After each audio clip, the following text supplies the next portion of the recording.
Señoras y señores, muy buenos días. Les agradeceremos a todos que pasen a tomar su lugar para poder dar inicio. ¿No se oye nada? Bueno.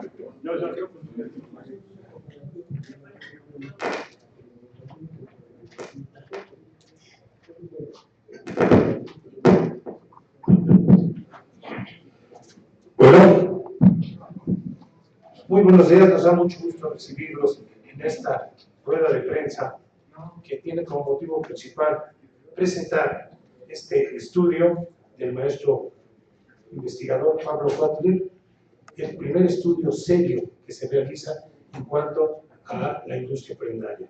Nos da mucho gusto que estén aquí y vamos primeramente a agradecer a nuestros amigos de la prensa. Para nosotros es muy importante que se visiten estos lugares para que conozcan un poco más nuestra industria, que está llena de mitos, pero también de grandes logros que a veces no son reconocidos en la opinión pública por no contar nosotros con el apoyo de los medios de comunicación. Muchas gracias a los periodistas que nos hicieron el favor de acompañarnos.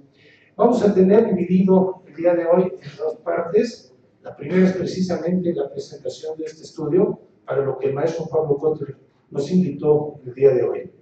Y en segunda instancia vamos a tener aquí un panel con algunos de los más importantes representantes de la industria prendaria, para que nos platiquen de esta, que es precisamente una de las actividades que se han venido realizando durante más tiempo en nuestro México. Es una actividad que nace en la colonia, que desde la colonia ha llegado hasta nuestros días. Por algo será, por algunas eficiencias debe de tener este sistema que le ha permitido sobrevivir ya más de 3 siglos. Para que nos platiquen un poquito de cómo nació esta idea de hacer un estudio que en la industria considerábamos fundamental, pero que no teníamos quien lo hiciera, le voy a ceder los micrófonos al licenciado Joel Rodríguez, quien es director de AMESPRI. Joel, si está nomás.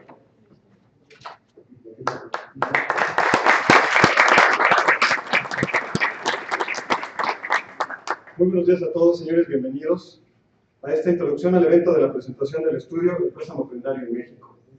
Le doy las gracias en primera instancia al maestro Andrés Alejandro Pérez Frías, el jefe de la Unidad de Asuntos Jurídicos de la Secretaría de Economía. Andrés, muchas gracias por estar con nosotros. De la misma manera, agradezco mucho la presencia del licenciado Rafael Ochoa Morales, subprocurador jurídico de la Procuraduría Federal de Consumo. También le doy muchísimas las gracias a todos los que participaron en el estudio, que participaron con información, con datos y con trabajo para que este evento fuera una realidad el día de hoy. Agradezco también a todos y cada uno de ustedes su presencia el día de hoy. Agradezco también, como lo hizo ya hace un momento Jacob, a nuestros amigos de la prensa. Su presencia es muy importante para nosotros. Hace algunos meses recibimos una invitación del doctor Pablo Kotler, director del Departamento de Economía de la Universidad Iberoamericana, para platicar sobre la actividad de la industria prendaria y de la necesidad de tener un estudio académico al respecto. Estuvimos de acuerdo en que debería ser lo más incluyente posible. Por esa razón, decidió convocar a Nacional Monte de Piedad, a Montepío Luz Aviñón, a Prestaprenda y, por supuesto, a nosotros, a MESPRI, para que participáramos proporcionando información y datos indispensables para nutrir lo que ya se perfilaba como un trabajo importante y con datos que hasta este momento no existían disponibles para su consulta. Trabajamos durante varios meses de la mano del doctor Kotler para la elaboración de este estudio que hoy se presenta. Participamos, como les decía, con información y él con una investigación que cubrió temas como la geografía, las operaciones, los clientes y por lo tanto convierte este trabajo en un elemento importantísimo para la industria prendaria del país y sobre todo para nosotros mismos y las demás instituciones que conformamos este grupo. La industria existe, como lo decía Jacob hace algún momento, desde hace más de 240 años. Ahora, además, contamos con un marco jurídico muy amplio que regula prácticamente todos los aspectos de la prestación del servicio del préstamo con garantía prendaria. Estamos convencidos que este tipo de esfuerzos darán elementos e información importante a quienes hacen uso del servicio, a nuestros reguladores, a nuestras autoridades y en general a cualquier persona que quiera saber un poco más de esta industria. Me voy a permitir leerles rápidamente algunos datos sobre el doctor Pablo Kotler, que, dicho sea de paso, sin su invitación no podríamos estar aquí y esto no sería una realidad. El doctor Pablo Kotler Ábalos es doctor en Economía por la Universidad de Boston. Es profesor investigador del Departamento de Economía de la Universidad Iberoamericana del Campus Ciudad de México y es miembro del Sistema Nacional de Investigadores. Es autor de 2 libros, La banca en México y las entidades microfinancieras del México urbano. Además, ha coordinado 3 libros, Políticas públicas para un crecimiento incluyente, Las microfinanzas en México, Instrumento de Desarrollo e Inclusión Financiera, y un tercero que es Pobreza y Desigualdad, una mirada multidisciplinar. En el año 2016 recibió el premio al reto Banjico que entregó el doctor Agustín Castro. En 2017 recibió el premio a la inclusión financiera que entregó el presidente de la República. Señores, sin duda este es un evento importante, es un evento en el que por primera vez estamos sentados trabajando juntos todos los que formamos parte de la industria formal prendaria de este país. Es seguramente un parteaguas que dará seguramente lugar, como ya les dije, a que hagamos muchas más cosas juntos. Sin más preámbulos, señores, le cedo la palabra al doctor Pablo Kotler para que haga la presentación de rigor. Señores, muchas gracias a todos.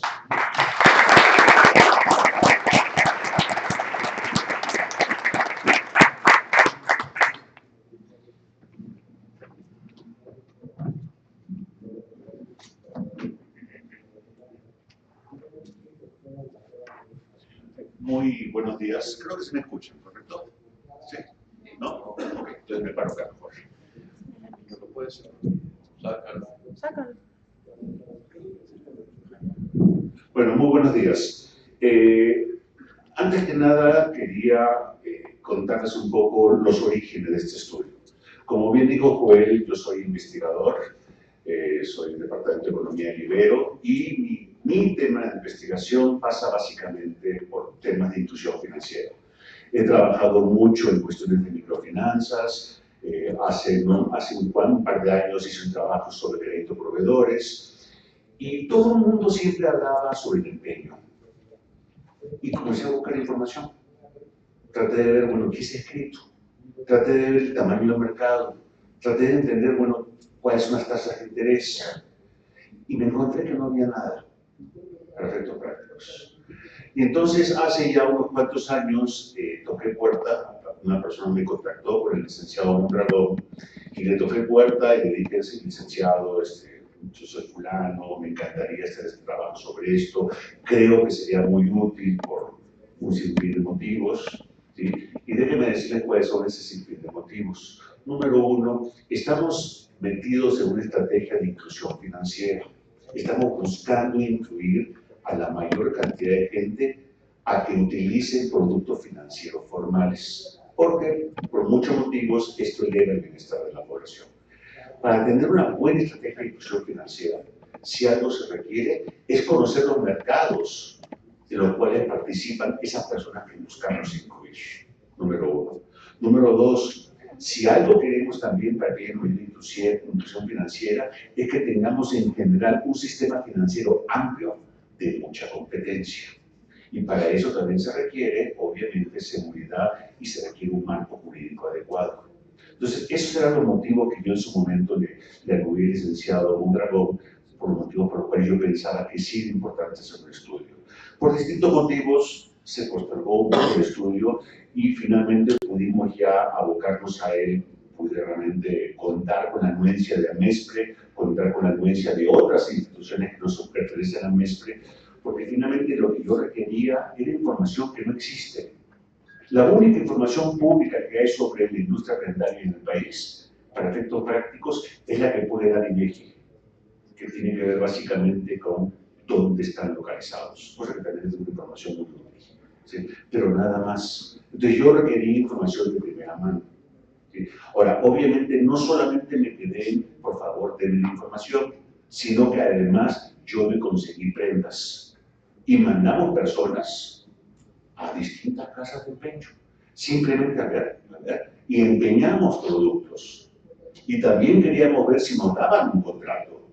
y queríamos ver cómo era ese contrato. Entonces era un poco conocer de primera mano el estudio, ¿sí? Y gracias a la colaboración, como les digo, de MESPRI y otras instituciones como puede ser Nacional Monte de Piedad y otras más, es que se pudo hacer este trabajo que voy a presentar el día de hoy. No va a ser una presentación relativamente breve, espero. Solamente tengo 10 láminas, ¿sí? Y lo que voy a tratar de hacer es presentarles algunos de los aspectos más importantes de ellos. Y déjenme empezar por el primero. Sí, por favor, el siguiente. El primero, uno, de manera muy breve. ¿Por qué estudiar las casas de empeño? Bueno, uno, por el tamaño del mercado. ¿Qué? Porque este es un mercado grande, no conocíamos las dimensiones de este mercado, pero es grande. Número dos, porque queremos entender cómo se financia un segmento importante de la población mexicana.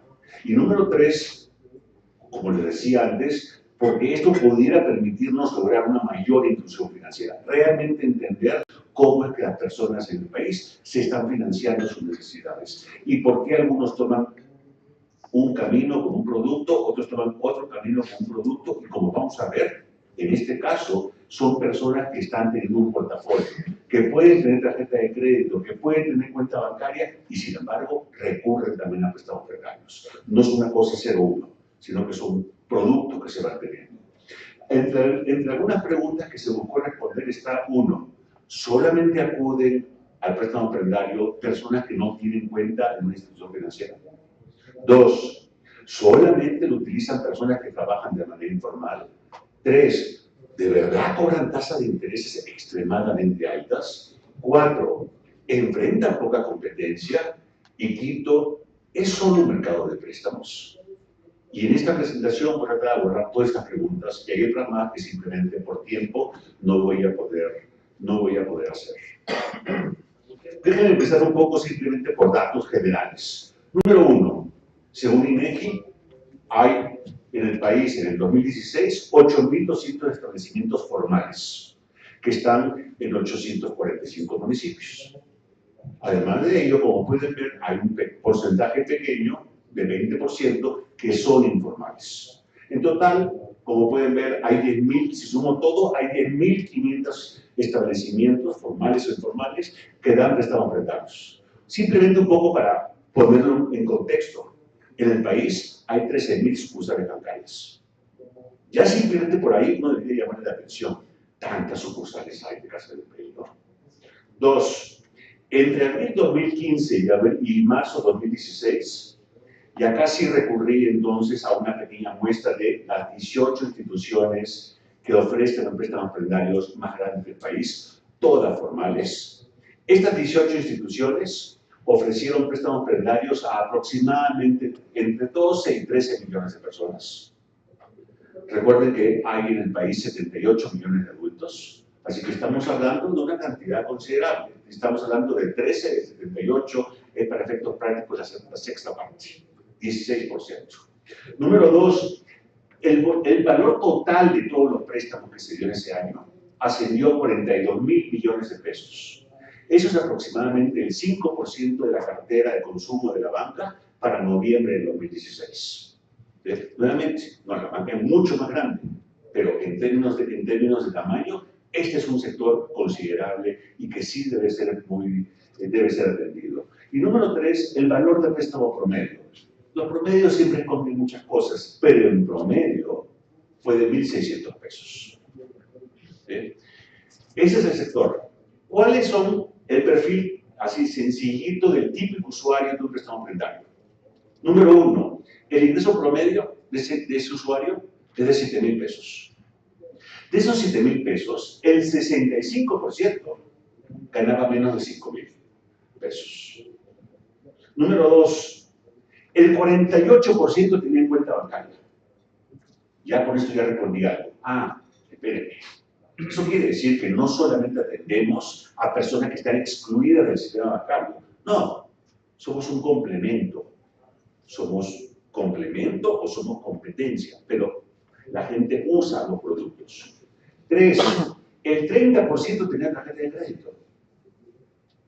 Y cuatro, el 45% eran trabajadores formales, porque contaban con la seguridad social.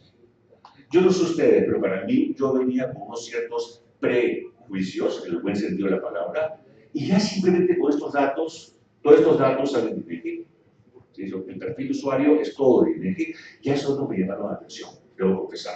No estaba esperando eso. ¿Sí? Y eso me animó a seguir descargándole y a seguir trabajándole. Este no es un sector único en el país. Efectivamente, en América Latina, esta es una industria muy añeja. Tiene, como bien decía Joel, más de 240 años. Y no existe en América Latina ningún otro país que tenga una institución como Nacional Montepiedad en términos de historia y de su alcance. No lo hay. Pero la actividad del préstamo prendario está en todas partes del mundo. Y acá simplemente les pongo un pequeño ejemplo. Está en Estados Unidos, países tan diversos como Estados Unidos, países tan diversos como España, como Chile, como Indonesia, e incluso en países del Medio Oeste, también están comenzando a aparecer. ¿Sí? Es una industria que está en muchas partes y, sin embargo, en general, poco se sabe de ellos. Para mí, uno de mis trabajos básicos que tuve que leer para entender el sector es un muy famoso artículo que se escribió en el Journal of Money, Credit and Banking. Es una revista con mucha reputación norteamericana de economistas que se escribió en 1982. Y el señor, en ese entonces un famoso economista, también empezaba diciendo, es que no es posible, no sabemos nada. Y sin embargo mucha gente lo usa. Y a raíz de esa razón es que desarrolló todo un trabajo para tratar de entender cómo es que funcionaba la industria del préstamo prendario en Estados Unidos. Y ahora hay muchísimos más trabajos en Estados Unidos a raíz de toda la actividad que existe de payday loans en Estados Unidos que están regulados por la Reserva Federal. Bien, déjenme entrar rápidamente en algunos datos para que vean un poco la importancia de esto. Más allá de los números. Número uno,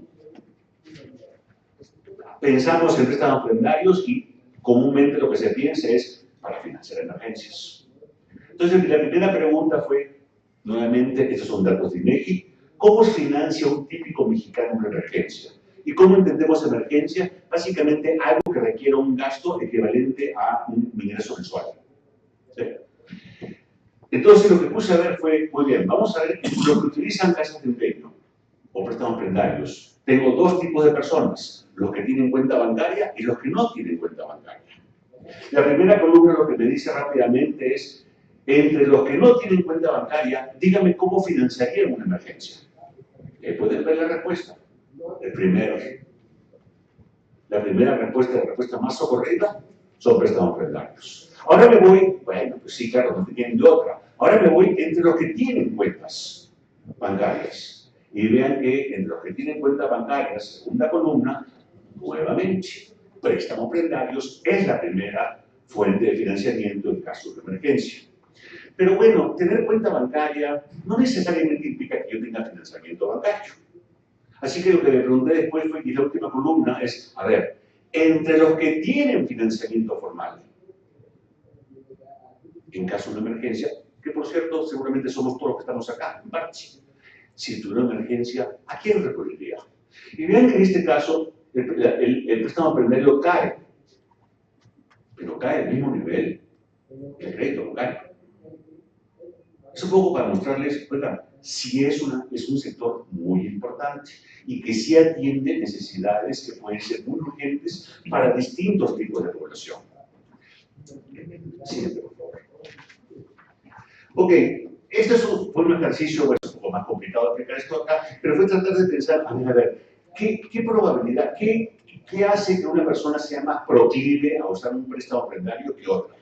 ¿Sí? Entonces, esto de acá es un resultado de una estimación econométrica, una cosa muy rara que hacemos los economistas, y acá lo que trato de ver es, me agarré un perfil básico, ¿no? Entonces, el perfil básico yo dije sería, bueno, ¿qué tal básico? Una persona que vive en zonas rurales. Entonces, la pregunta es, y otro básico sería que tenga entre 18 y 25 años, y dentro del mismo básico sería que no tenga educación, y que nunca se le haya rechazado una solicitud de crédito, o que no tenga crédito. Ese es el básico.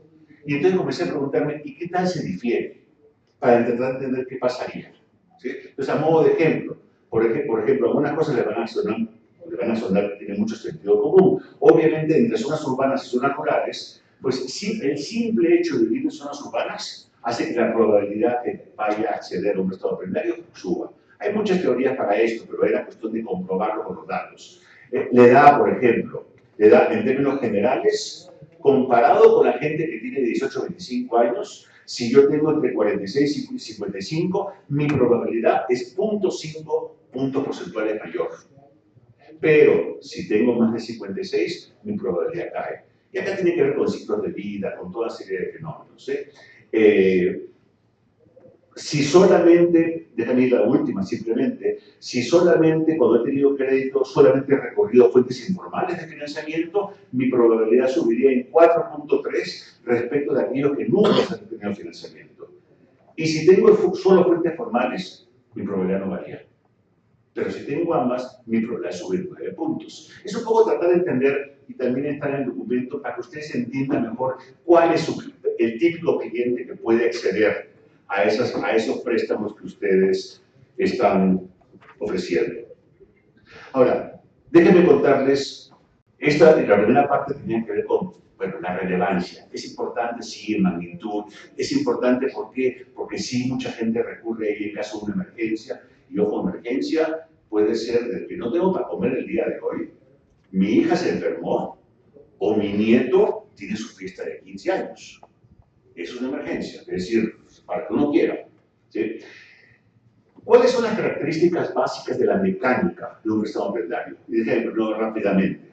Número uno, yo llego con una prenda a un establecimiento. Típicamente la prenda más socorrida tiene que ver con productos joyas de oro, es la más utilizada. Yo voy, me lo evalúan, me dicen, esta prenda vale tanto, y con base en eso te doy este préstamo.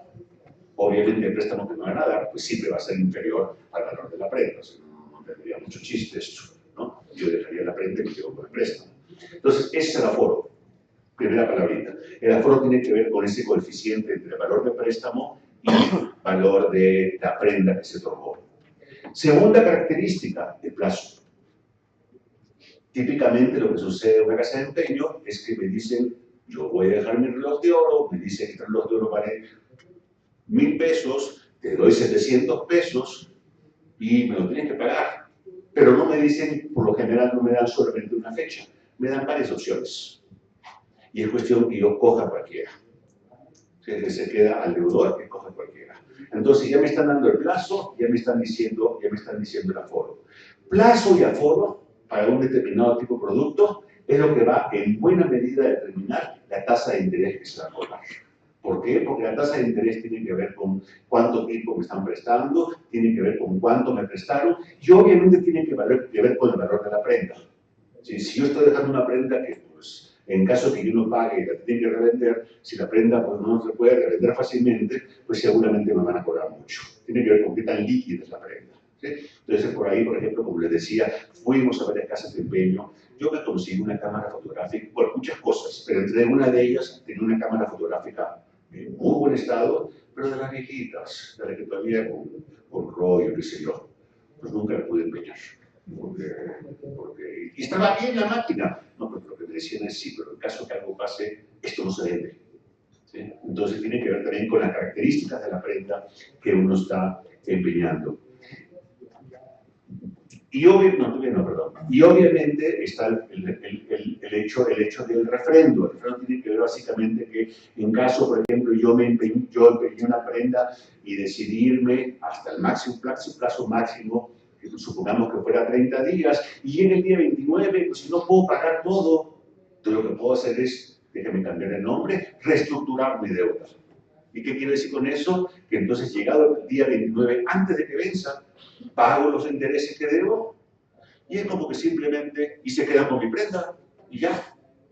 Y nuevamente, y la deuda continúa. Entonces, simplemente es una reestructuración de la deuda. No hay ningún costo asociado adicional a pagar los intereses. ¿Sí? Una característica esencial, creo yo, sobre todo para lo que viene después, tiene que ver con las tasas de intereses. En el caso del préstamo prendario no existe el anatocismo. No existe como el típico crédito bancario que dice, en caso que se atrase y no pague, se le cobrarán intereses sobre los intereses que no se hayan pagado, y aparte pueden aplicar comisiones, etcétera, etcétera. Acá no existe anatocismo. Acá lamentablemente, y también voy a hablar de eso después de ratito, si este reloj que yo dejé no lo recupero, pues se acabó la historia, no lo recuperé. ¿Sí? Entonces, la metodología para calcular los intereses en caso de no quisiera anualizar es justamente una metodología distinta a la que utiliza actualmente, la herramienta que tiene actualmente el Banco de México y tiene más bien que ver con una tasa de interés simple. Pero esos son los ingredientes fundamentales de la mecánica, para efectos prácticos. Me tocó ir, tuve la suerte de meterme en un almacén donde están las prendas. Yo siempre, cada vez que voy a la tintorería y dejo mi traje, dejo mi camisa, siempre salgo sorprendido. Porque yo no sé ustedes, pero yo dejo mi traje y yo veo que me entregan un ticket. Yo digo, diablos, y toda mi ropa la van a meter con otra ropa. ¿Cómo saben cuál es mi ropa? Y hasta ahora no tengo la respuesta, la verdad. No entiendo cómo le hacen. Porque pues, no veo una cosa en papel, entonces se le trampa, no se va, pero vete en mi saco con suéter, con camisas de otras personas. Y siempre me ha pasado que me entregan el suéter. ¿Sí? Bueno, me tocó ir a conocer un par de almacenes de préstamos, de casas de empeño donde se dan préstamos prendarios y bueno, me quedé anonadado. Porque ahí se juntan piezas donde pueden haber bicicletas, pueden haber taladros, pueden haber anillos, pueden haber prendas de distintos tamaños, de distintas dimensiones, algunas muy frágiles, otras más bien sólidas. Y curiosamente, todas tienen que estar siempre disponibles. Porque en cualquier momento puede venir la persona a recuperarlo. Algunos préstamos que yo tomé para este estudio, algunos me daban plazos de un día, de 7 días, de 30 días y algo más. Ellos no sabían cuándo yo iba a venir. Y sin embargo yo llegaba y me daban la prenda. La verdad que me respeto eso. Porque ya se me pusieron a la misma altura de la tintorería. No sé cómo le hacen. Y me puedo imaginar lo costoso que es. ¿Sí? Pero bueno, saliéndome de eso, entonces la pregunta es, la típica pregunta cuando uno habla de préstamos prendarios, las tasas de interés. Entonces ahora sí recurrí a un censo. ¿Sí? Y censé a estas 18 instituciones. ¿Sí? Fue les agradezco mucho porque fue un cuestionario relativamente largo donde tuve muchísima más información de lo que acá estoy presentándoles, pero lo que hice fue calcular tasas de intereses. Y más allá de calcular tasas de intereses, lo que hice fue después comparar tasas de intereses contra lo que pueden cobrar otras instituciones. Entonces, esta gráfica resume una parte de mi comparación, que es, ok, ¿cuánto cuesta empeñar una prenda? ¿Cuánto me van a cobrar de intereses? ¿Y cuánto me hubiese cobrado un banco? ¿Sí? La pregunta con el banco es bien complicada, porque si el señor Slim está acá, él nos diría, no, yo pues a mí me cobran, no sé, pues 7%, ¿no? Pero pues a una persona que gana aproximadamente 5,000 pesos, eso no es lo que le van a cobrar. Entonces me tuve que meter a la Comisión Nacional Bancaria de Valores y tuve que comenzar a conseguir datos de cuánto pagaría una persona que tiene un crédito, una línea de crédito de 6,000 pesos. Para dar un digo, ¿por qué 6,000 y no 8,000? No, la verdad que ahí sí no tuve mucho que escoger. Dije, pues el préstamo, el ingreso promedio típico está entre 5,000 y 7,000 pesos. Pues yo me dije, pues ¿cómo hago que tengo un préstamo, un crédito, una tarjeta de crédito con línea de crédito de 6,000? ¿Sí? Esos datos sí están. Entonces me puse a acabar. Y entonces lo que comencé a ver fueron los típicos productos. ¿Sí? Tarjeta de crédito, crédito a consumo y crédito de nómina. Y eso lo comparé contra las tasas de intereses que cobran los préstamos prendarios. ¿Sí? Todo está anualizado. ¿Sí? Pero es anualizada la tasa de interés. Olvídense de todas las comisiones porque eso es una locura. No podía hacerlo porque hay comisiones contingentes dependiendo de determinados escenarios. La purita tasa de interés. Y vean, las casas de empeño, las entidades que dan ofrecer préstamos prendarios, cobran desde el 52% en promedio hasta el 88%. ¿Sí? Ustedes miran, pero el promedio es un número, ¿no? Como que un intervalo. En todos los casos lo que hice fue, dije, bueno, y son promedios ponderados. ¿Sí? No es lo mismo un oferente de préstamo prendario que tiene un volumen de cartera, presta a 5 personas contra otra institución que da 5 millones. O sea, tengo que ponderar las tasas de intereses. Y lo que hice en todo caso fue, a la baja, lo que hice siempre fue, voy a quitar, al alza, lo que hice fue, voy a quitar al que ofrece, al que cobra menos. ¿Sí? Entonces, el promedio era más o menos, si consideraba todos, me salió un promedio de 50 y tantos. Si quito el más barato, se me podía ir hasta 80 y tantos. Era simplemente porque un buen promedio no necesariamente me dice cómo está el mercado. Pero vean que, siguiendo esa misma metodología, Los oferentes de préstamos prendarios cobran entre 52 y 88. Y las tarjetas de crédito para personas con ingresos de 6, para personas que tienen límites de crédito de 6.000 pesos, andan entre 38 y 97. Acá no voy a entrar, ahorita no voy a entrar al tema de si esto es muy caro o muy barato. Lo único que puedo decir es que para efectos prácticos, las tasas de interés que cobran los oferentes de préstamos prendarios están en un intervalo que está dentro de lo que cobran las tarjetas de crédito.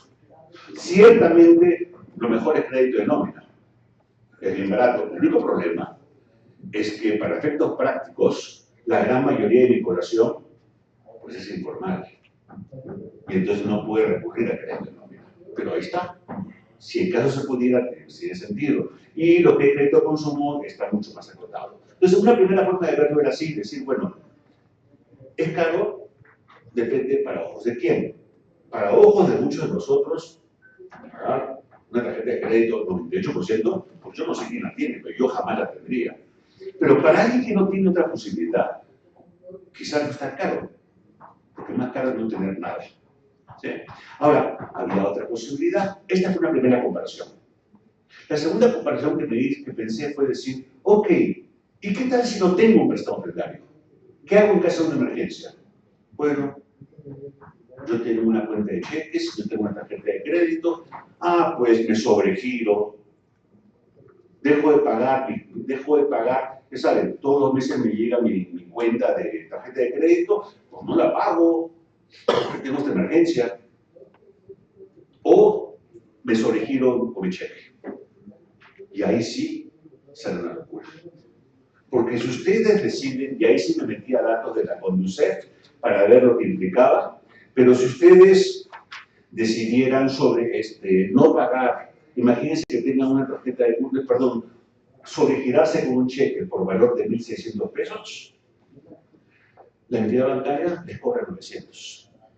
Estamos hablando de una tasa de interés mensual de 50%.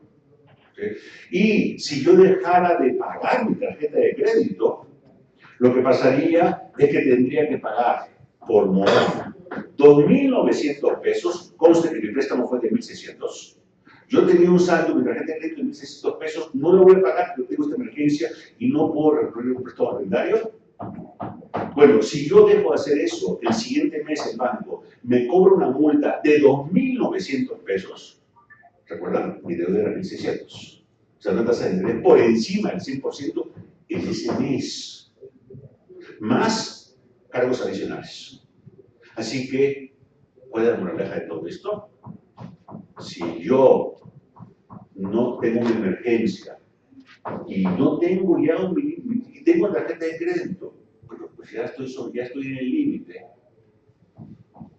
¿Sí? Lo peor que puedo hacer es recurrir al banco, es endeudarme con el banco, es caer en morosidad con el banco. Tiene mucho más sentido un préstamo prendario. ¿Sí? Entonces, el préstamo prendario ciertamente pudiera ser caro, pero nuevamente hay que verlo con respecto de qué. ¿Sí? Y creo que en este caso, este estudio es muy interesante porque creo que nos da un panorama general. No tenemos que pensar en mercados aislados, hay que pensarlo como que están de alguna manera interdependientes, ¿no? Y la gente va viendo y va decidiendo qué hacer. Ok, pasado esto, la siguiente pregunta fue, bueno, ¿y si las tasas de intereses efectivamente son altas y las de los bancos son altas también, y las de la casa y las de las préstamos también son altas? La típica pregunta que un economista hace es decir, que seguramente hay poca competencia. Entonces me puse a ver datos de competencia, ¿sí? Y acá sí fue muy útil tener las direcciones. Tenían las direcciones de 10.000 casas de empeño. De ellas, 8.000 y pico son formales y 1.000 y pico, 2.000 son informales. Tengo todas las direcciones, gracias a ellos. Y entonces pude hacer un análisis espacial. Esto quiere decir básicamente preguntarme, imagínense que ustedes tengan, y seguramente muchos de ustedes ya lo hacen, yo tengo un establecimiento aquí, y yo quiero saber 500 metros a la redonda, ¿cuántos otros más hay? 1 kilómetro a la redonda, ¿cuántos más hay? 2 kilómetros a la redonda, ¿cuántos más hay? Obviamente, mientras más haya, pues más competencia va a haber. Acá sí es muy distinto al típico banco. El banco funciona en red, Entonces, la verdad, de cajeros. Entonces, no importa tanto la localización, ahí más bien importa simplemente los servicios que se ofrecen. Acá, en el caso de préstamos prendarios, yo tengo que llevar mi televisor. Literalmente tengo que llevarlo a un lugar. Y si yo vivo en la Cuauhtémoc, no porque no sé, no porque en Desierto de los Leones haya una casa de empeño que me ofrece 10 puntos menos, pues me voy a ir hasta allá. Todo el concepto de concentración. ¿Sí? Entonces, este cuadro es un cuadro muy bonito porque, número uno, me da una radiografía general. Me dice, a ver, la muestra de 18 instituciones, que es de donde saco el censo, ¿cuántas sucursales tienen? Tienen 4.300. Están en 644 municipios. Las formales, ¿cuántas son en general? 8.200. Las informales, ¿cuántas son? 2.300. Y les puedo decir cuántas están en cada municipio, número uno. Y número dos, cuánta competencia hay alrededor.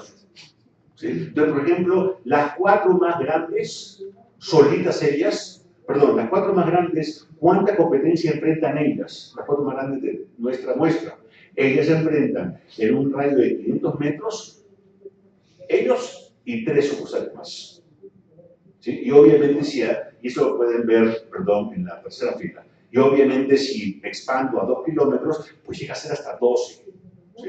Así que competencia hay mucho. ¿Sí? Y entonces esta es una primera análisis que me permitió simplemente ver, es una forma de verlo, es como decir, oigan, si hay mucha concentración efectivamente en estos municipios, pues seguramente hay mucha competencia. Pero ojo, vean que estamos hablando de 900, 800 municipios. En el país hay más de 2.000. La pregunta es, no, entonces hay mucho espacio por llenar. Y entonces esa fue la siguiente pregunta. Me agarré el país y dije, a ver, ¿están donde deberían estar? 1. ¿No están donde no deberían estar? 2. ¿Están donde están? ¿Deberían estar? 3. ¿No están y no deberían estar? 4. Entonces me pareció hacer un análisis estadístico para tratar de entender si están donde deberían estar. ¿Sí? Y para eso lo que hice fue un análisis tratando de entender cuáles son las variables más significativas que explican dónde se están localizando. Y luego preguntarme si tiene sentido si están donde no están. ¿Sí? Este es un cuadro resumen. Y por cierto, puede ser que en algunos municipios hayan 12, pero eso no quiere decir que el mercado esté saturado. Y pueden haber municipios donde hay 3, y sin embargo ya no aguanta para más. Entonces también hicimos eso acá. Es un cuadro resumen, simplemente lo que me dice es, bajo determinadas probabilidades, lo que me está diciendo es hasta qué punto en cuántos municipios hay espacio para una expansión, en cuántos municipios ya están saturados, poco para dar una idea de qué tanto se puede crecer. ¿Sí? Y esto es un cuadro que el texto que muchos de ustedes seguramente van a tener está mejor explicado. ¿Sí?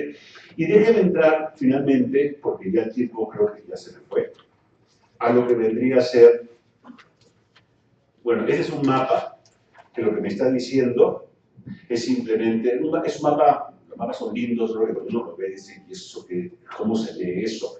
Pero es un mapa que me está diciendo dónde están, dónde no deberían estar, dónde están y no deberían estar, dónde está saturado, dónde no está saturado. Es un poco pensando en planes de expansión y de localización. ¿Sí? Pero si se acuerdan, ya esta es la última lámina la que viene, yo les decía, creo que respondió todas las preguntas, me falta una. Por lo general, como se piensa en préstamos prendarios, se piensa, como el nombre lo dice, en préstamos. Sin embargo, hay 3 mercados. 2 se usan, y hay un tercero que quiero, en todo caso, sugerir. El primero son los préstamos. El segundo es, bueno, y sin embargo, si prestamos, cobramos, y aproximadamente el 20% de las prendas no se recuperan. Ese es lo que hay, en promedio. ¿Sí? Y por ello es que hay un mercado de reventa. En muchas instituciones, además de ofrecer préstamos prendarios, hay anaqueles donde, no sé si ustedes han ido a instituciones, hay anaqueles donde pueden comprar productos. ¿Sí? Ese es el segundo mercado.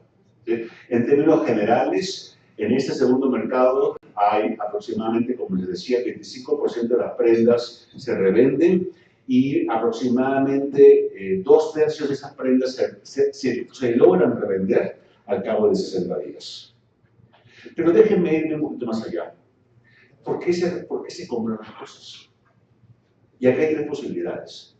Yo voy a una institución que ofrece préstamos prendarios, porque uno, pues quiero comprarme un reloj bonito para usarlo. Dos, porque ustedes no saben que yo de acá luego me voy a mi tienda donde vendo relojes. Entonces compro para vender. Y la tercera posibilidad, para ahorrar. ¿Sí?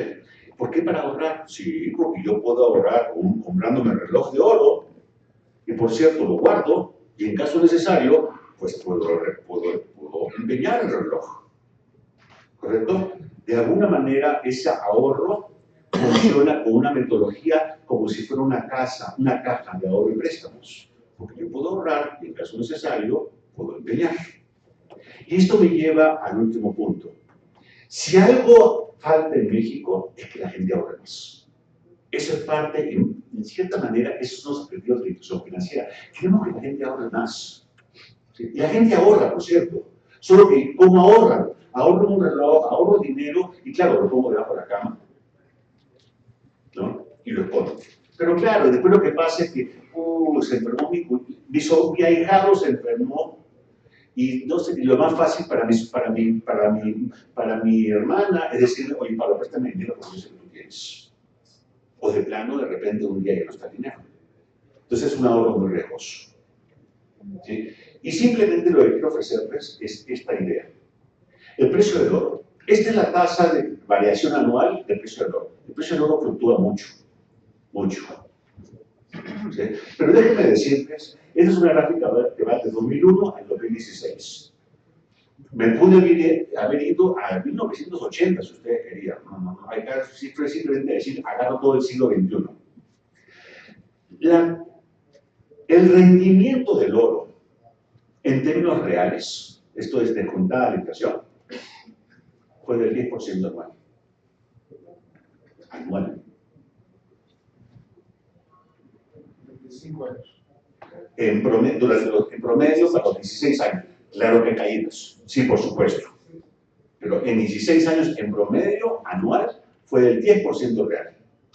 Eso es una gran retribución por el ahorro. Yo acabo de abrirle a mi hijo una cuenta de un banco. Pues quiero que tiene que ahorrar, qué sé yo. ¿Saben cuánto le van a pagar? 0. Nominal.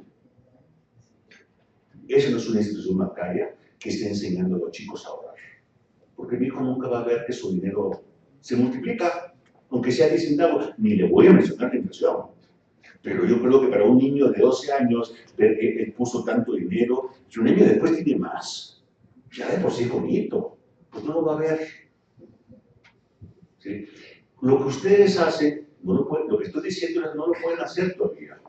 Pero lo que estoy sugiriéndoles es que investiguen la posibilidad de ver cómo hacer con el Banco de México, con la Comisión Nacional Bancaria de Valores, con Profeco, ciertamente, cómo hacer para que ustedes puedan, de alguna manera, ofrecer productos de ahorro basados en oro. Claro, no estoy diciendo que abran cajas, sería una locura, ¿no es cierto? Ahora tienen que abrir bóvedas y cajas de seguridad y qué sé yo. Digo, es una posibilidad, ciertamente. Otra posibilidad es más bien que la gente le compre oro a ustedes, y ustedes se lo guarden electrónicamente. Eso les permitiría a las personas ganar mucho más, número uno. Y es cierto que esto fluctúa mucho, es cierto, pero ustedes pueden comprar un seguro, como el Banco de México compra seguros, como el gobierno federal compra seguros para el gasto de petróleo. Compran un seguro y le ofrecen un rendimiento. Y entonces las personas ganarían por dos lados. Uno, porque podrían ahorrar. Y dos, porque ese ahorro les podría permitir un mayor número de préstamos. ¿Sí? En el estudio se habla un poco más de eso, pero eso sí es una idea que se las dejo para que transiten a algo más que sea simplemente prestar. Se puede ofrecer mucho más y creo yo que ustedes podrían ser una pieza importante en todo lo que tiene que ver con la estrategia de inclusión financiera. Muchísimas gracias.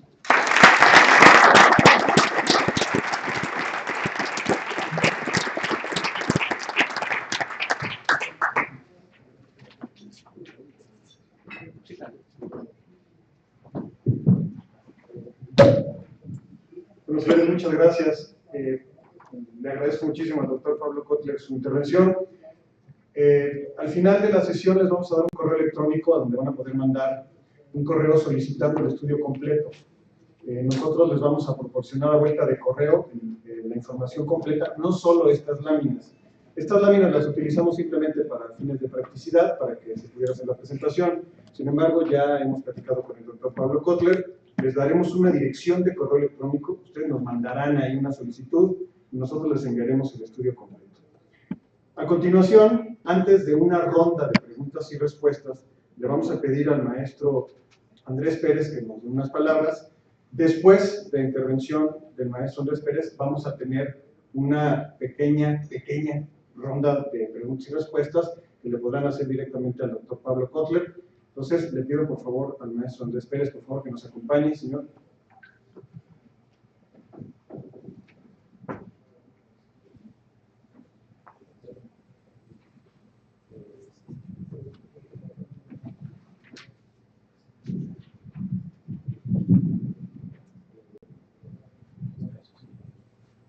Doctor Kotler, hay que utilizar CETES directo para enseñar a los niños. Tienen un buen rendimiento, que uno entra y digo, no me aguanto las ganas de hacer promoción a los programas exitosos de este gobierno. Perdón por ello. Un saludo a Juan Carlos Villarreal Hinojosa por esta invitación, estar hoy aquí a platicar con ustedes. Es un sector con el que hemos mantenido una relación muy estrecha desde hace ya muchos años. Joel Rodríguez, bueno, pues está permanentemente en una relación con nosotros en la Secretaría de Economía, junto con Erika, con quien en los últimos 8 años hemos tenido una relación muy importante desde que estábamos en la Cámara de Diputados. Una felicitación al doctor Pablo Kotler por este trabajo, a su procurador que está aquí presente, Rafael Ochoa, con quien hemos aliado varias batallas en los últimos 5 años en diferentes lados. Un saludo a los directores generales de Nacional Montepiedad, de Montepío, Luz Aviñón, Prestaprenda y a todos los que están aquí presentes, que son parte de este sector del préstamo prendario muy importante. Les envío un saludo del secretario Alfonso Jarro Villarreal, quien no pudo estar en esta ocasión. Como ustedes saben, estamos en medio de una importante negociación sobre el Tratado de Libre Comercio. Eso hace que la agenda del secretario esté más que complicada. Sin embargo, como no me dejarán mentir a las personas que mencioné, el secretario siempre ha estado muy atento del movimiento, los alcances y la dinámica que tiene este sector. Y déjenme comentarles en esta tesitura un pasaje. Hace algunos meses un cabildero me hacía pues no sé si una reclamación, pero me decía, oye, ¿por qué al sector prendario y al sector de tiempos compartidos les dan ustedes tanta atención? Y yo les decía, no, la verdad es que eso es falso. Desde que empezó la administración y desde que inclusive estábamos en la Cámara de Diputados hace 8 años, hemos dado entrada y hemos tenido plática con cualquier sector que ha levantado la mano y se ha acercado y dice que tiene algo que decir. Los hemos recibido y los hemos escuchado. La diferencia es que el sector de casas de empeño ha estado permanentemente manteniendo una comunicación tanto con la Secretaría de Economía, con la Profeco y con el Congreso en los temas que les acogen. Y yo le decía a esta persona, ese no es un tema de nosotros. Si ellos vienen 10 veces, yo los tengo que recibir 10 veces. Si ellos tienen 10 problemas y vienen o nos plantean, tenemos que ver la manera en cómo solucionamos esos problemas. A veces se puede, a veces no, pero al menos no pueden tener una queja de que no han sido recibidos. Hemos tenido una atención con ustedes. Y hay que reconocer que en este acercamiento que ha tenido el sector prendario con la Secretaría de Economía en los últimos 5 años, hay que reconocer que han sabido establecer o reconocer que no es bueno establecer barreras de entrada a la competencia y a la libre concurrencia, que si bien es necesario establecer las reglas claras para darle estabilidad al sector, no es bueno que establezcamos reglas que nos permitan generar prácticas monopólicas. Y déjenme regresar a otra anécdota al año 2009 aproximadamente, cuando el secretario Guajardo era presidente de la Comisión de Economía y estaba impulsando las reformas que fueron publicadas en el año 2013. ahí Erika, Joel y algunos otros funcionarios, e inclusive algunos directores de algunas casas de empeño particulares estuvieron en constante contacto con nosotros en la Secretaría de Economía. Y había varias quejas, había varios planteamientos que se presentaban a fin de poder darle mayor estabilidad al sector. Había quejas, tanto por un lado de las propias empresas de casas de empeño, había quejas de algunos gobernadores que estaban teniendo algunas problemáticas en sus estados. Y aquí sería muy importante, abrir un paréntesis, no sé si el estudio del doctor Kotler lo aborda, pero si no, a lo mejor sería también muy importante en algún momento establecer un estudio que nos pudiera decir de la parte de la mala fama que a veces se crea, qué tanto es responsabilidad de las casas de empeño que son informales y cuánto eso es de las que son formales. En este sentido estábamos en estas mesas de trabajo y la realidad es que uno de los temas que nos falta o que nos faltaba en ese momento era información. Como bien lo dijo el doctor Kotler, no hay mayores estudios que nos permitan determinar de manera cuantitativa y cualitativa el mercado relevante, el perfil de usuario que tienen las casas de empeño, el objetivo de las personas que se acercan a las casas de empeño, utilizarlo en materia geográfica, dónde están ubicadas, dónde es donde más se utiliza este servicio, por qué se utiliza más este servicio, por qué hay una diferenciación entre utilizar un servicio de casa de empeño versus utilizar una tarjeta de crédito, como bien lo dijo el doctor. En aquel momento lo único que teníamos es la estadística que tenía Profeco sobre las quejas que existían en diferentes aspectos, como por ejemplo el tema de que no se indicaba el plazo, de que no se daba información clara sobre qué eran las tasas o el monto de las tasas de interés, sobre si las tasas de interés eran solamente tasas de interés o también estaban incluyendo algunos otros aspectos que tenían que ver con algún otro tipo de comisiones,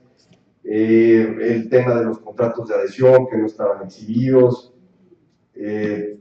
pero más importante que eso era la aparición de casas de empeño informales que de alguna otra manera harían hacer una competencia desleal a los sectores formales y que son a los que debemos estar apoyando y debemos estar fomentando. Por ese motivo, la reforma del 2012 estableció temas como el registro de casas de empeño, como estos conceptos de costo totalizado diario y costo totalizado mensual. Les soy sincero, hasta la fecha no acabo de entender cómo se calcula. Tuvimos muchas reuniones ahí donde estuvimos dándole y vimos toda la complejidad que había para poder generar conceptos de este tipo, que lo único que quería en ese momento la Comisión de Economía, que sigue queriendo la Secretaría de Economía, era generar condiciones de competencia efectivas en este sector. Uno de los mensajes que en los últimos 5 años trato de dar a los sectores que se acercan a la Secretaría de Economía es que nosotros, muchos o el crisol a través del cual vemos el análisis de política pública, el análisis de iniciativas que se presentan, es que no se generen barreras de entrada. Y aquí es muy importante, en la reforma del 2012 fuimos muy cuidadosos en ellos. Por un lado teníamos las quejas de los gobernadores de que se estaban quejando, no sé si válidamente o no, pero decían, oye, es que hay robos y los robos van a las casas de empeño y los empeñan a las casas de empeño. Entonces, a nosotros nos genera un problema, que haya casas de empeño que desaparezcan y de repente se llevan todo lo que están ahí y dejan a la gente. Y lo que hicimos en la reforma del 2012 fue precisamente establecer el registro de casas de empeño, los requisitos, las formas en las que deberían de garantizar la reposición de los bienes, a efecto, por un lado, cumplir con las problemáticas que se presentaban en algunos estados y por otro lado, garantizar a los usuarios del préstamo prendario que sus derechos fueran respetados y que no fueran abusados. Pero además, lo que nos encargamos de garantizar es que hubiera una competencia mucho más clara en tarifas y servicios entre los propios sectores. Lo que a nosotros nos garantizaba que un sector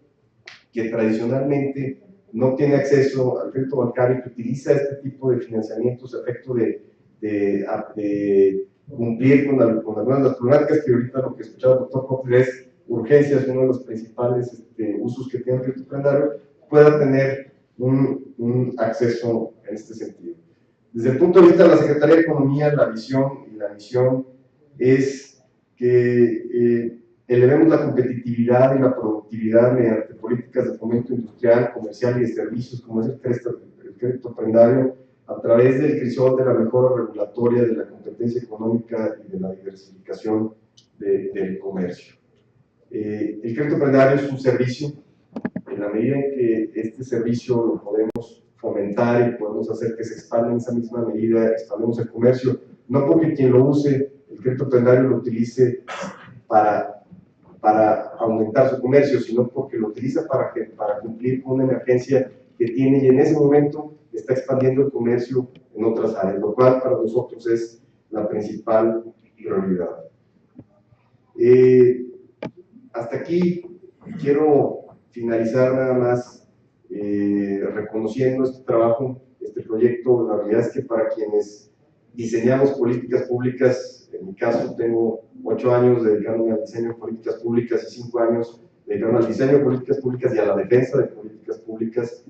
El que existe este tipo de información es muy importante para poderle dar sentido a las políticas públicas. Si bien normalmente la información que nos acercan los agentes económicos que tienen alguna preocupación es lo que tomamos normalmente como base y en buena parte el feeling que tenemos de lo que está sucediendo, de la información que llega a la Secretaría de Economía, contar con este tipo de estudios más parametrizados que tengan información mucho más estadística, nos permite hacer que tengamos políticas públicas que sean mucho más efectivas, que tengan un impacto mucho más efectivo, que podamos medir en el tiempo la efectividad de estas políticas públicas para poder tomar decisiones de corrección si esto es necesario de manera mucho más rápida. Además, quiero hacer otro agradecimiento. Normalmente es muy común escuchar algunos sectores que agradecen la Secretaría de Economía, del secretario Guajardo, su disposición a dialogar, a sentarse con los sectores, a escuchar las problemáticas que tienen y buscar cómo atenderlas. Pero en este caso es la Secretaría de Economía la que en el caso del sector prendario agradece también que se pueda sentar con sectores como ustedes, con empresarios como ustedes y que reconozcan que desde este lado hay objetivos de política pública legítimos que el gobierno tiene que cumplir y que no necesariamente implican una sobreregulación a las casas de empeño, porque lo que no queremos es generar modelos de negocio vía regulación. Lo que queremos es simplemente garantizar algunos objetivos legítimos que tengan y garantizar que haya competencia en los mercados de casas de empeño en beneficio de todos. Muchísimas gracias por la atención.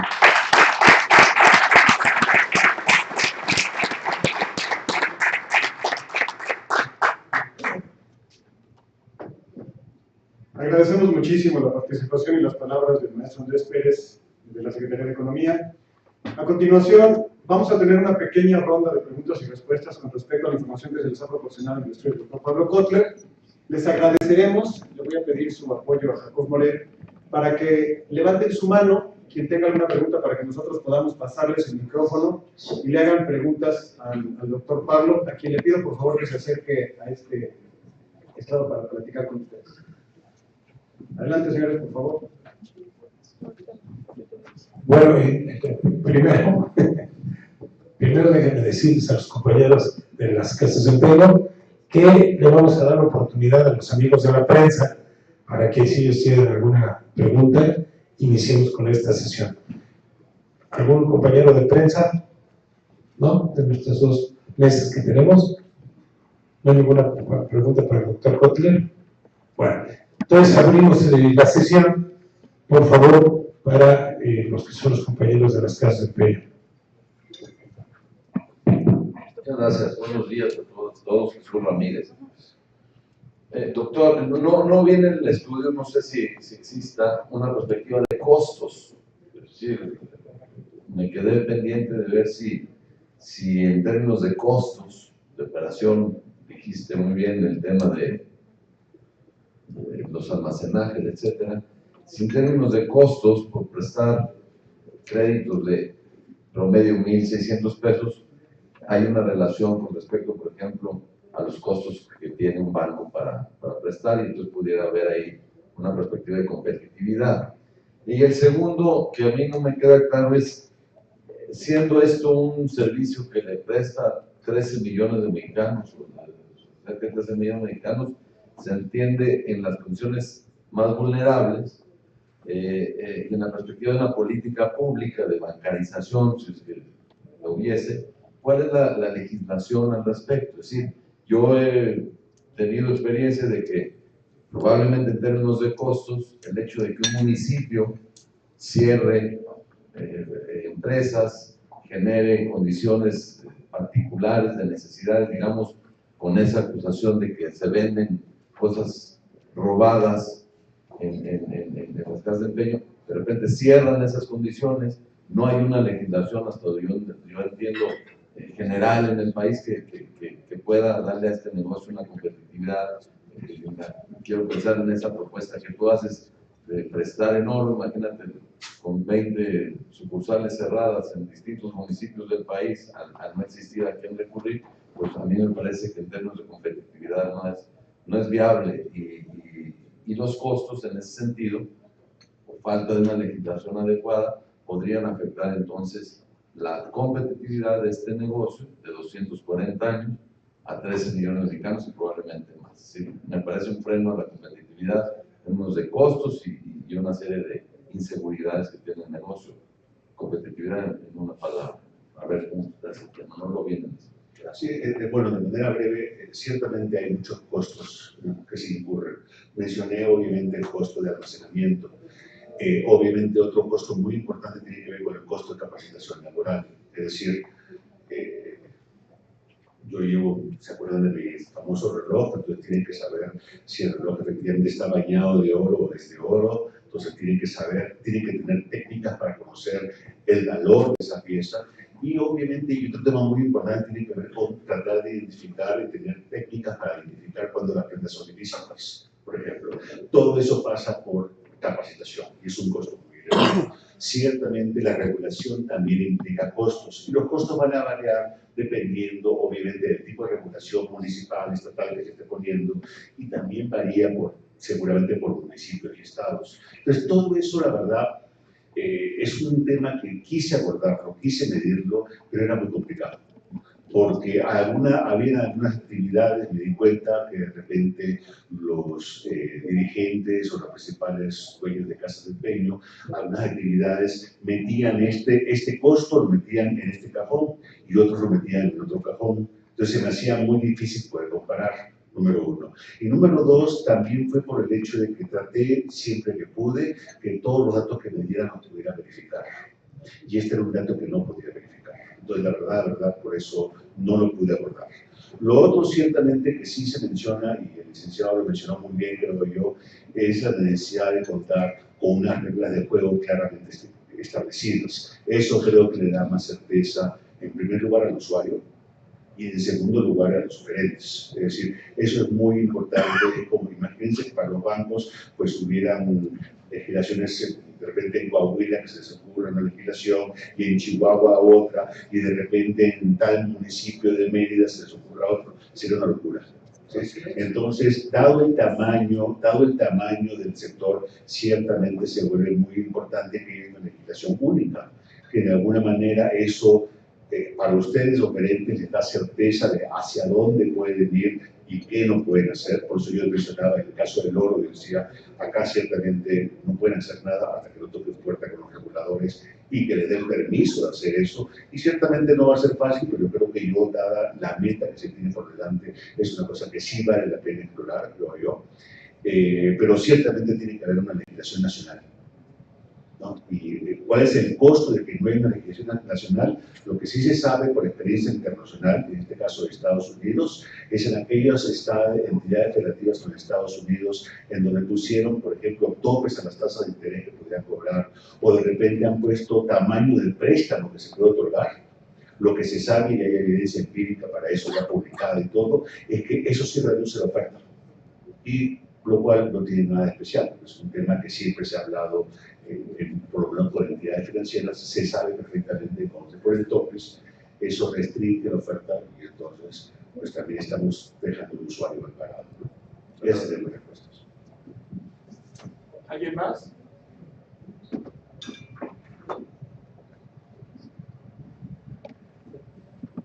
Marcelo. Gracias. Más que una pregunta, nada más quisiera hacer una aclaración. Yo otro anuncio. Me gana.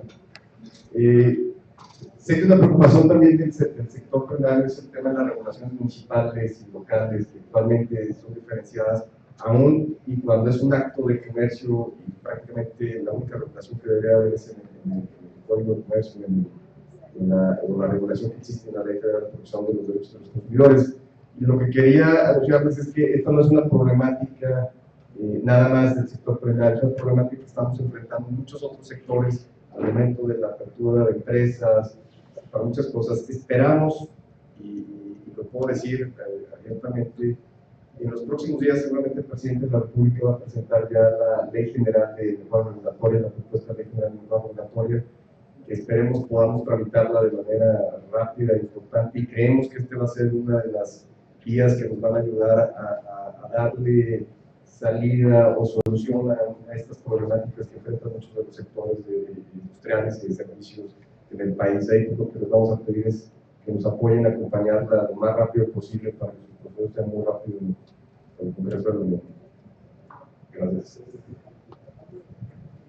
¿Otra intervención? Pues ya muy buenas tardes a todas y a todos.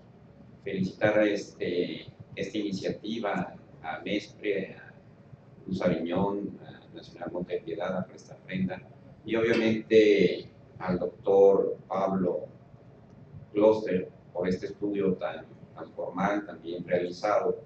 Invitarlo al doctor para que en su próxima edición pues acuda a los datos de la Procuraduría Federal del Consumidor. Hay ya nuevos estudios, como bien saben, es reciente, las atribuciones directas, como bien lo señalaba el abogado general de la Secretaría de Economía. Se ha generado información por parte de la Procuraduría, se ha generado precedentes ante el Poder Judicial de la Federación, y bueno, esto va creciendo en esta nueva legislación, reciente legislación. El 65 bis de la Ley Federal de Protección al Consumidor, pues podría hacer referencia a estos estudios, hacer referencia a que esta atribución lograda en el mutuo con interés simple y con garantía prendaria que se le da por parte del legislador federal, atribución directa a la Procuraduría Federal del Consumidor, pues lo diferencia un poco, lo hace un acto de consumo, y obviamente la información que nosotros generamos va directamente al consumidor. Obviamente no es retórica, todos los presentes son consumidores, y para quizás los estudios elevados que se hacen en esta obra también se podría tomar como valor de referencia. Hay precisamente un estudio de quién es quién en las casas de empeño.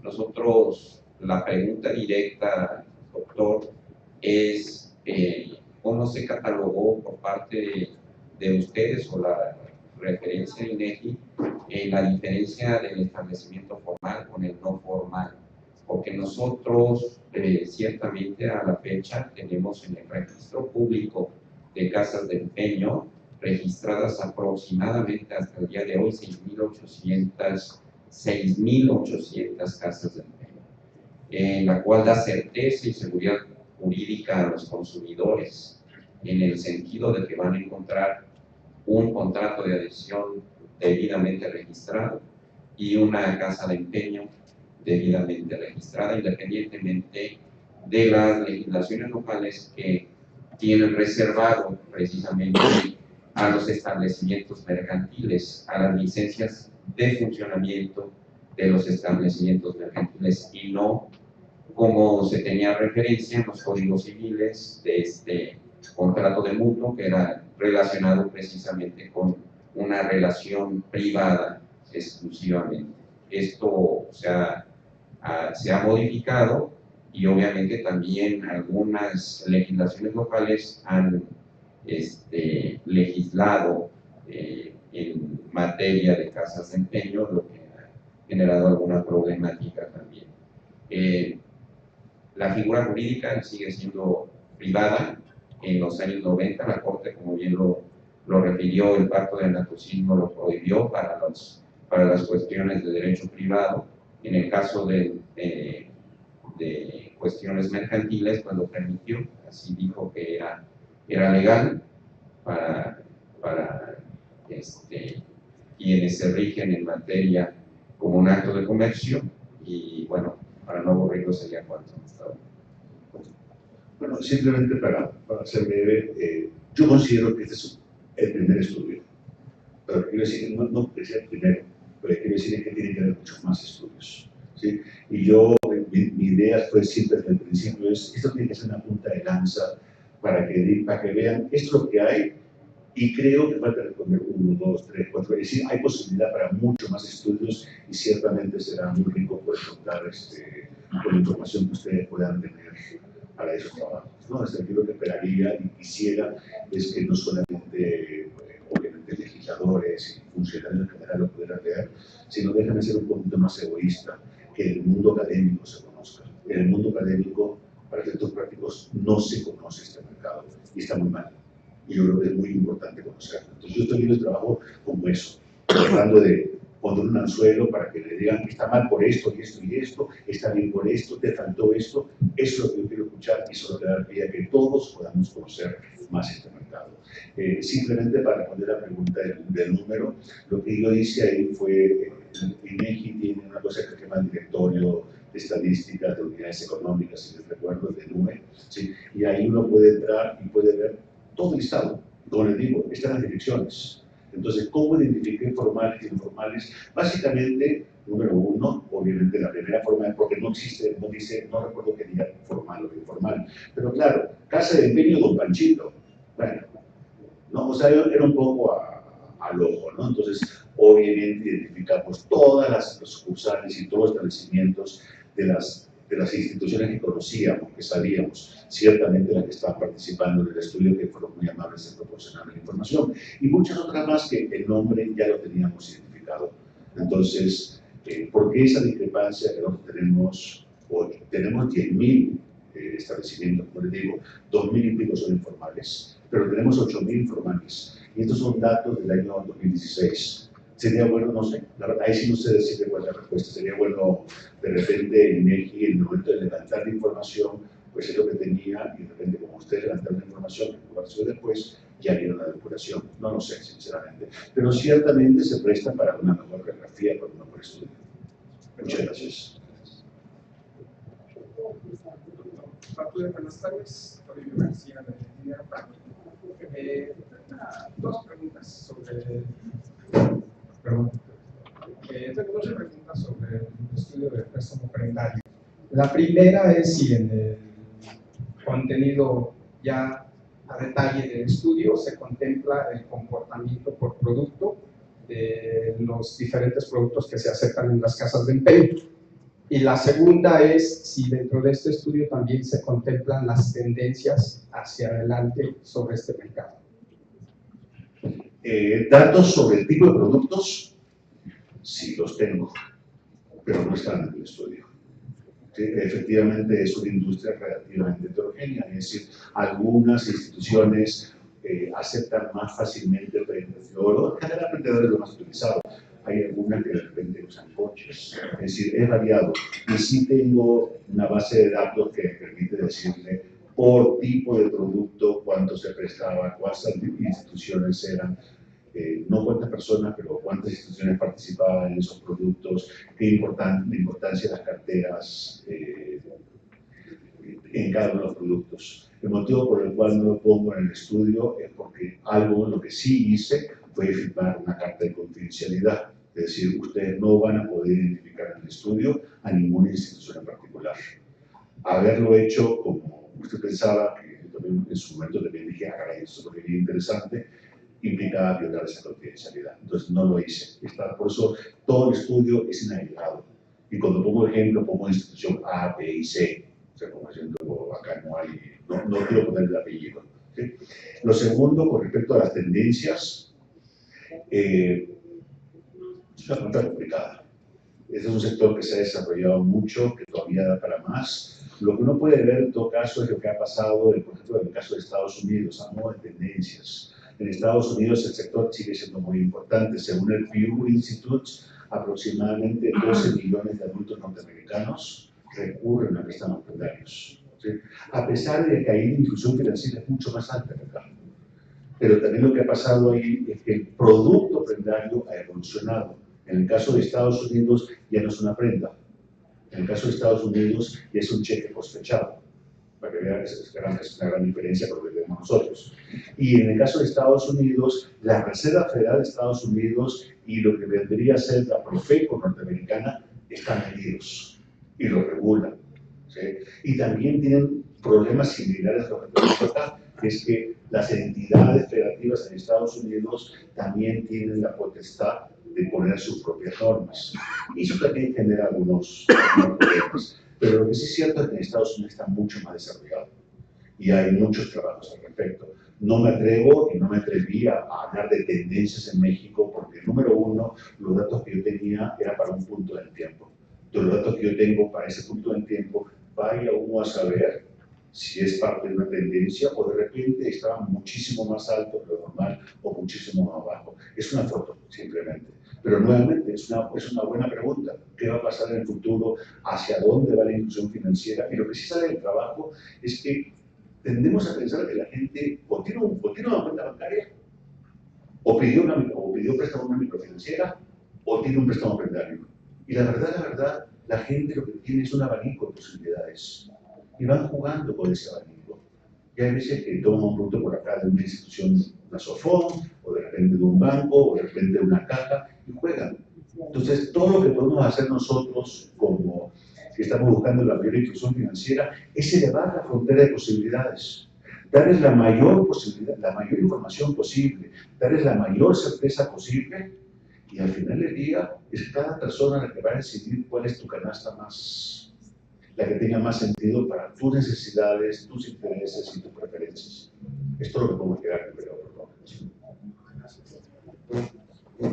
Buenas tardes, Pablo. Antonio Cardoso, para servirte. Una pregunta. Hablamos de un segmento y un concepto necesidad. Creo que todo el mundo ABC tiene necesidades. No sé si tengan dentro de tu estudio la posibilidad de crecer este estudio hacia la clase B y la clase A, que también tienen necesidades. Y el otro punto es, y creo que a todos nos interesa, si se quiere levantar la cantidad de clientes, a quién corresponde atraerlos y sobre todo, como tú lo comentaste, educarlos en la rama del concepto del beneficio que causa el empeño. Bueno, en el Centro Comercial Santa Fe hay una sucursal que ofrece préstamos prendarios con unas planizadas. Siempre pensé en entrar, nunca lo hice. Quizás en parte porque si me ve mi hermana o mi primo o mi amigo, me va a pensar, debo confesar, ¿sí? Pero sí lo hay, claro que sí lo hay.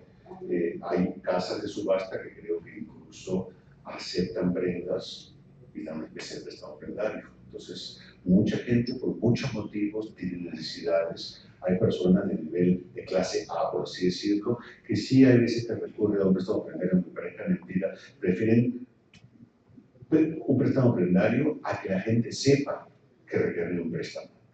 ¿Sí? Pero sospecho que el grueso del mercado no está ahí. El grueso del mercado seguramente está a nivel socioeconómico C, es lo que sospecho que debe pasar. Yo creo que cada quien va a encontrar su nicho de mercado. ¿Sí? Eso con respecto a la primera pregunta. Con respecto a la segunda pregunta, pues yo sí creo que a ustedes, como sector, también les corresponde poner su parte en la estrategia de inclusión financiera, por el lado de, por ejemplo, de educación financiera. ¿Sí? Mucho de su población cliente son personas que no tienen quizás acceso o no utilizan otros servicios financieros. Y sí habría que pensar para ellos en qué tipo de información proporcionarles para que de verdad puedan tomar mejor información. Mientras más información tengan, en teoría, esperaríamos que tomen mejores decisiones y eso abona ciertamente también a la prosperidad del sector, porque tú lo que tú quieres obviamente es un cliente que tomen buenas decisiones y que puedan tener un préstamo, que lo puedan pagar y que puedan crecer con esos préstamos. ¿Sí? Por ejemplo, es una deuda que se tiene en este estudio. Se pensó en su momento la posibilidad de medir el bienestar. ¿Qué bienestar da estos préstamos prendarios? Pero nuevamente, con un punto del tiempo, no hay forma de hacerlo. ¿Sí? Entonces, son esas deudas que quedan pendientes, que espero que en el futuro se puedan hacer. Es decir, la idea acá es un poco es abrir las ventanas de este sector al resto del mundo, para que todos podamos conocer cómo opera, qué tan grande es, quiénes son los que van, quiénes son los que prestan, dónde están. Eso yo creo que se va a hacer muy rico para la Secretaría de Economía, para la Profeco, para el propio Banco de México, para la comunidad. Es decir, más allá de que la regulen o no regulen, yo creo que todos los funcionarios, los legisladores, los estudiantes, la academia, todos requerimos conocer los distintos mercados en los que operan muchos de nuestros connacionales. ¿Qué tal? Buenas tardes. Víctor Villalobos de Montepío Luz Aviñón. Primero felicitarlo porque yo creo que un estudio de este tipo empieza a hacer algo que en nuestra institución hemos buscado en el tiempo, que es dignificar el empeño, ¿no? Que no se vea como una cosa de pena o de otro tipo de clase social, ¿no? Pues muchas felicidades por eso. Y la pregunta va, si en el estudio lograron detectar que el nivel de capacitación para autentificar la prenda, para el quilataje, el peso, ¿lo vieron como una cosa estándar o se observaron como diferencias, que en uno era 18 quilates y en otro 10, o el peso, o algo al respecto de esa calidad en el servicio entre las diferentes casas que pudieron investigar? Vimos un servicio homogéneo. Ahora, la verdad, me considero en cierta manera ignorante la parte técnica. No sé si la forma de medir el contenido de oro de una pieza era la más adecuada o no. Eso sí, no sé. No sabría responder. Es decir, básicamente lo que vimos, como decía antes, ¿no? Ok, fuimos, dejamos, sí nos dieron un contrato, sí. El contrato, por lo general, en casi todas era el formato era exactamente el mismo y eso nos permitía también comparar, que sí estaba eso. No fuimos a ningún informático. Nuestro estudio estaba celebrado de formales. Nuevamente, el tema de la reputación de la industria, ¿hasta qué punto está afectado por la informalidad? Es una buena pregunta, eso no lo podemos abordar. ¿Sí? Pero lo que sí vimos fue un trato relativamente homogéneo, esto es, llevábamos la prenda, no la evaluaban. Sí vimos unas cuantas diferencias en el autoevalúo. No era el 50%, pero sí podía haber entre un 10 y 15%. No sé qué obedecerá. Seguramente obedece al tráfico de prendas que tiene ya de por sí un sector. De repente hay algo que ya recibía esta acá de reloj, ya no digo más, de una forma de pararlo, pues así, ofreciendo menor valor de préstamo. No sé. ¿Sí? O sea, nuevamente, hay muchos estudios más que se pueden hacer. Yo considero que el grado técnico, ciertamente la capacitación técnica seguramente va a tener que incrementarse. Yo he dedicado mucho tiempo a muchos estudios en temas de microfinanzas, por ejemplo, y si hay ahí un problema serio, tiene que ver con la rotación laboral. La microfinanza de la rotación laboral es espectacular y eso es uno de los factores que más le pega a sus costos. No sé porque no lo pregunté, pero quizás sería un tema a evaluar. ¿Hasta qué punto existe una institución que certifique la capacidad técnica de los evaluadores? Esas son cosas quizás, de repente lo hay, yo no sé, pero esas son cosas quizás que como sector ustedes podrían comenzar a pensar. Un poco profesionalizar el sector, profesionalizar a las personas, hasta darles un pequeño diploma, ¿no? Son cosas que pueden influir. Algo de contabilidad, hay carreras técnicas, es decir, hay muchas cosas que ustedes pudieran acercarse incluso a las universidades, no pensando en licenciaturas, pero hay muchas universidades como la mía en este caso que ofrecen carreras técnicas de 2 años, a un costo muy bajo, por cierto. Es decir, primero, propaganda ofrece carreras técnicas a 600 pesos el mes. No 20.000 pesos, qué sé yo. Entonces, son cosas que se pueden pensar para tecnificar al sector y para que cada vez más, en parte, da más certidumbre también. Es lo que diría. Bueno, señores, vamos a terminar con una pregunta más porque tenemos que seguir con nuestro panel. Ya vamos sobre el tiempo. Entonces, vamos a dejar una pregunta más. Acá, por favor. Pablo, Jaime Llanovsky de Seguimundo, felicitarte por este gran logro, con mucho trabajo, mucho tiempo. Definitivamente estás poniendo la base para construir mucho más. Como tú decías, no había nada. Esto pone las bases para seguir creciendo y la pregunta va en ese sentido. ¿Qué sigue de aquí? ¿Hacia dónde vas? ¿Hacia dónde vas dirigido para seguir con este estudio que nos va a beneficiar a todos? No, ¿hacia dónde voy yo? Sí, o sea, ¿hacia dónde va? O sea, esta es la base, ¿sí? ¿No? Y, o sea, y quedan muchas preguntas por resolver, a lo mejor muchas inquietudes de diferentes sectores, diferentes objetos, percibido de todos, y cuál es tu siguiente paso en relación a esto que ya comenzó. Es una pregunta difícil, pero déjame darte una pista. Yo creo que muchas veces es necesario abrir las ventanas. Y cuando digo abrir las ventanas, quiero decir, este es nuestro único país en los cuales hay préstamos rentarios. Entonces, desde tratar de entender, uno, ¿por qué en otros países similares al nuestro no hay? Una primera pregunta, ¿por qué no hay? ¿Sí? Para el mismo grado de inclusión financiera, para los mismos niveles de pobreza, para el mismo nivel de informalidad, no hay. ¿Por qué no lo hay? Y la segunda pregunta, que quizás es más rica, es tratar de entender en aquellos países donde sí hay préstamos rentarios, tratar de entender la tecnología, tratar de entender cómo se han insertado en el sector económico, tratar de entender cómo es la regulación, tratar de entender la tecnología, cómo ha cambiado la operación. ¿Sí? Es decir, en cierta manera, en términos muy grosso modo, ¿sí? Uno ve la operación y es la misma operación que hay desde el siglo XVIII.